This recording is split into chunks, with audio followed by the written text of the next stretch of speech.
Hari Om.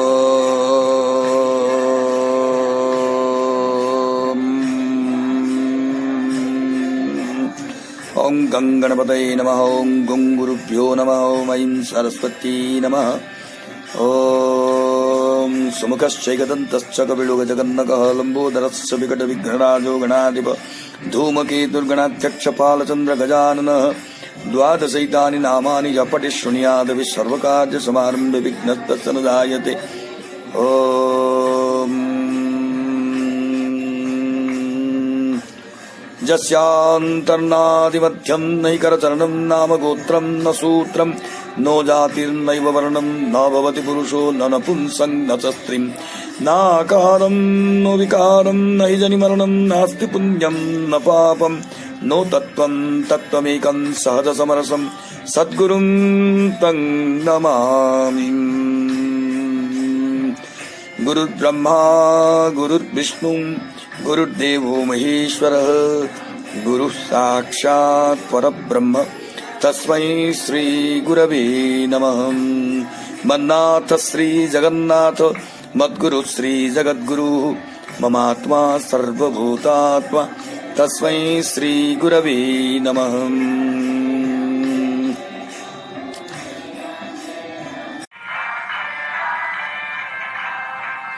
Blissful self, Divya Atman. Today we are going to discuss about the 4 gatekeepers to freedom or moksha.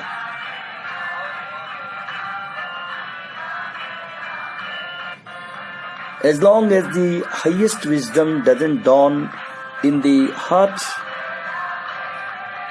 of human beings with the help of Brahmavidya, they revolve in this wheel of birth and death.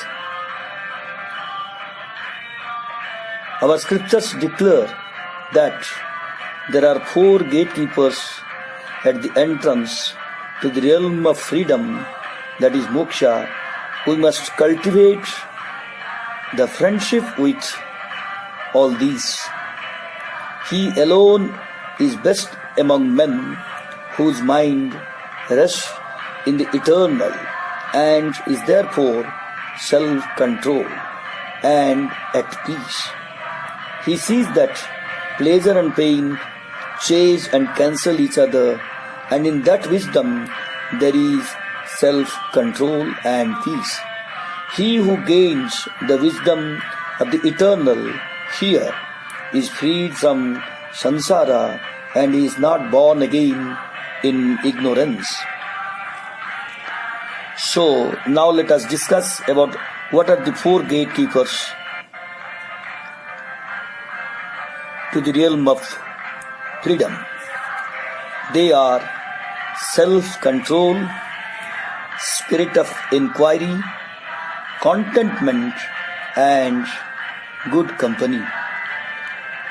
The wise seeker should diligently cultivate the friendship of these, or at least one, so that others follow.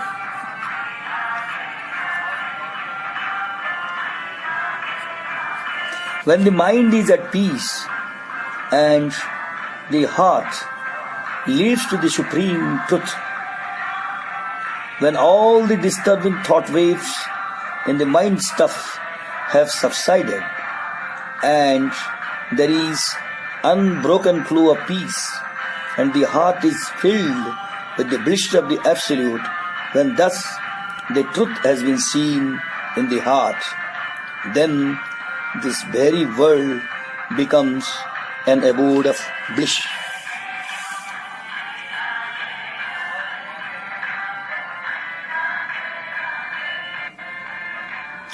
In order to cross this formidable ocean of samsara, one should resort to that which is eternal and unchanging. The eternal is not attained by rites and rituals, by pilgrimage, nor by wealth. it is to be attained only by the conquest of one's mind, by the cultivation of wisdom. Hence, everyone, gods, demons, demigods, or men, should constantly seek the conquest of mind and self-control, which are the fruits of wisdom. When the mind is at peace, pure, tranquil, free from delusion or hallucination, untangled and free from cravings, it doesn't long for anything, nor does it reject anything.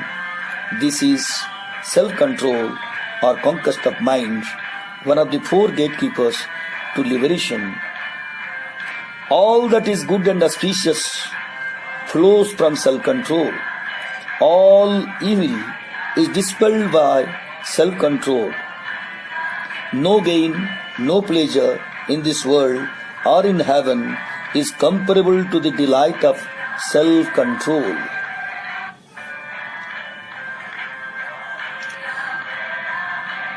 The delight one experiences in the presence of the self-control is incomparable.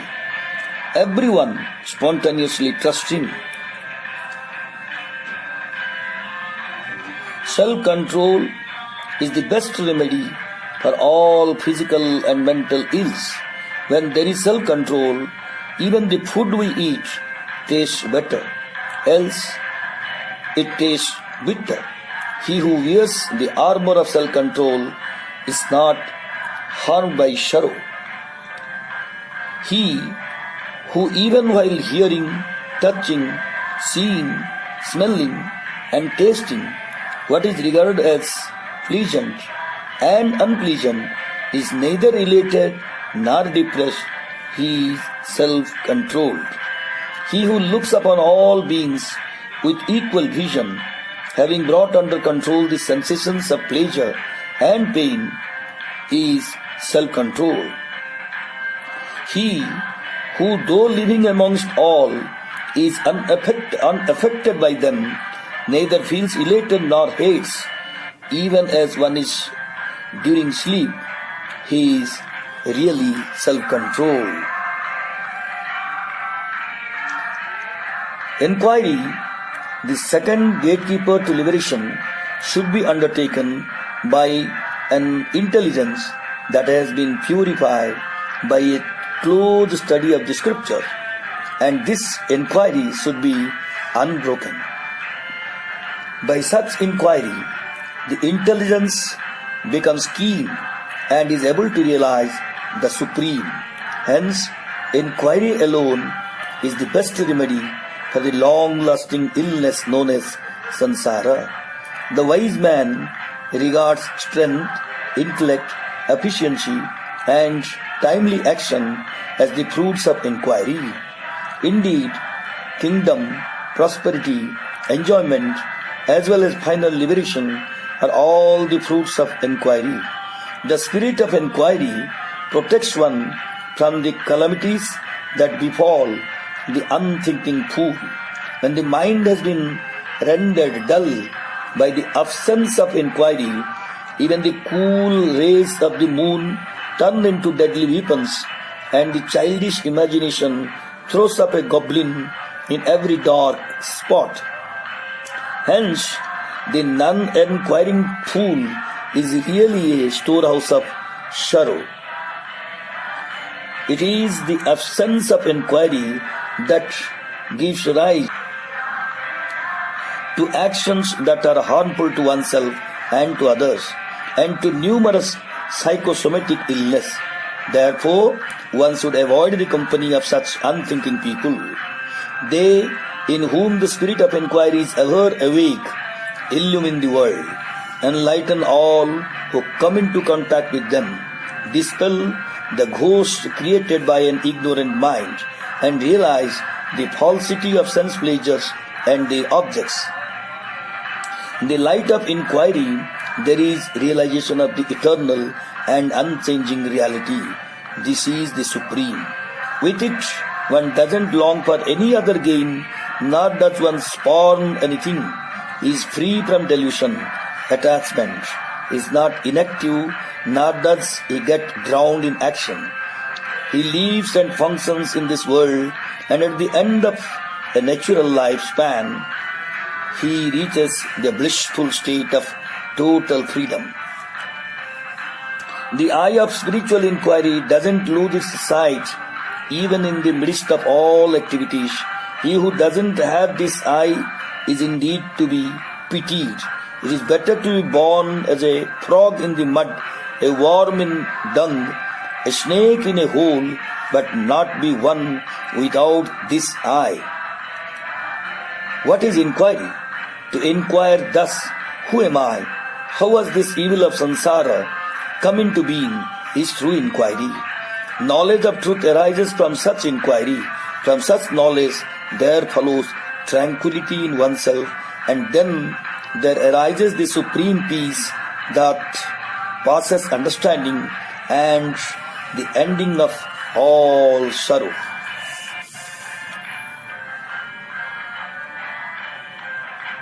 Then the third gatekeeper is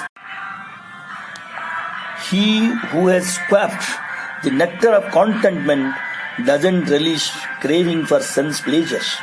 No delight in this world is as sweet as contentment, which destroys all sins. What is contentment then? To renounce all craving for what is not obtained unsought, and to be satisfied with what comes unsought, without being elated or depressed even by them, is called contentment. As long as one is not satisfied in the self, he will be subjected to sorrow. With the rise of contentment, the purity of one's heart blooms. The contented man who possesses nothing owns the world. Satsang is the last gatekeeper to moksha. Company of wise is yet another gatekeeper. They call. Satsang enlarges one's intelligence, destroys one's ignorance, and one's psychological distress. Whatever be the cost, however difficult it may be, whatever obstacles may stand in its way, satsang should never be neglected. For satsang alone is one's light and the path of life. Satsang is indeed superior to all other forms of religious practices like charity, austerity, pilgrimage, and the performance of religious rites. One should be, by every means in one's own power, adoring and serving the holy men who have realized the truth and in whose heart the darkness of ignorance has been dispelled. They who, on the other hand, treat such holy men disrespectfully surely invite great suffering. The above mentioned four, contentment, satsang, the spirit of inquiry, and self-control, are surest means by which they who are drowning in this ocean of samsara or repetitive history can be saved. Contentment is the supreme gain. Satsang is the best companion to the destination. The spirit of inquiry itself is the greatest wisdom, and self-control is supreme happiness. If we are unable to resort to all these four, then we should practice one. By the diligent practice of one of these, the others will also be found in us. The highest wisdom will seek us of its own accord. Until we tame the wild elephant of our mind with the help of these noble qualities, we cannot have progress towards the supreme, even if we become a god, demigod, or a tree. Therefore, we should strive by all means to cultivate these noble qualities.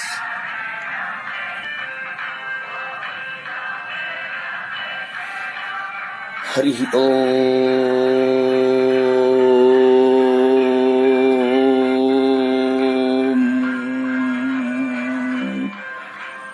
Om Purnamadah Purnamidam Purnat Purnamudachyate पूर्णस्य पूर्णमादाय पूर्णमेवावशिष्यते. ॐ शान्ति शान्ति शान्तिः.